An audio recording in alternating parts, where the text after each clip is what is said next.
cœur de l'histoire.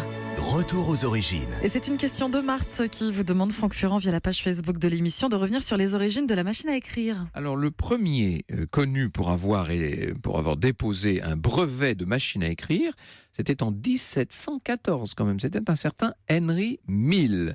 Aujourd'hui encore, il est impossible de savoir si son invention a véritablement été réalisée. On ne sait même pas d'ailleurs à quoi ça ressemblait exactement. Bref, on va passer en 1780. C'est un Français, donc quelques années seulement avant la Révolution, un Français qui s'appelle Pingeron, qui élabore une machine à destination des aveugles. C'était ça au départ son principe. Il met au point un système de touches relié à une barre de frappe.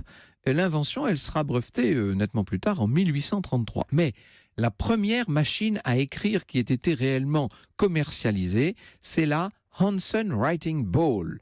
Hansen, du nom de son inventeur, le révérend danois Rasmus Malling Hansen. Il la met au point en 1865, c'est nettement plus proche de nous évidemment. Il la commercialise en 1870. Alors il se trouve que ce monsieur est le directeur de l'Institut royal pour les sourds-muets de Copenhague. Et là encore, son intention au départ était de faciliter la communication entre ses patients et leur entourage. Tous ceux qui ne connaissaient pas le langage des signes, notamment, étaient bien contents que le patient puisse leur écrire comme ça. Bon. La machine est assez étonnante, elle ne ressemble d'ailleurs pas du tout au modèle que nous avons pu connaître. Il s'agit d'une sorte de dôme surmonté de touches correspondant chacune à une lettre ou à un chiffre.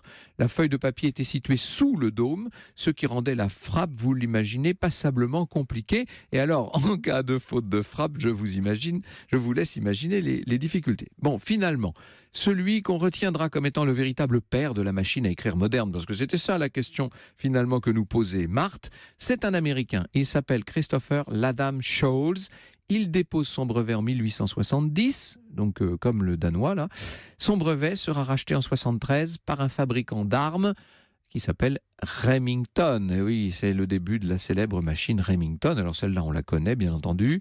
C'est la fin de la guerre de sécession, en 1865. Il faut trouver un moyen de se renouveler. La marque réalise déjà des machines à coudre. Elle se dit que des machines à écrire, pourquoi pas. Donc la Remington Model 1 débarque en France en 1883. On peut dire qu'elle ouvre une ère nouvelle, celle peut-être tout simplement de la multiplication de la paperasserie. Pardon de finir sur cette note un peu triste.